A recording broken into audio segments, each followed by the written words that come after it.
Hello guys, এখন বিকালবেলা একদম গাছের বড়ই বাটিতে করে নিয়ে বসছি। দেখেন টাটকা পাড়া বোটাগুলো দেখছেন, বড়ইয়ের দেশি বড়ই, টক মিষ্টি বড়ইগুলো হয় না, ওগুলো অনেকটা একদম প্রচুর মিষ্টি, অনেকটা টক।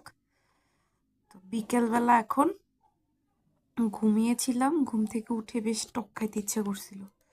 দেখেন গাছের বড়ই কি সুন্দর, তাই না? খাইতে কিন্তু অসাধারণ। সাথে দেখেন মরিচ, লবণ নিছি, একটা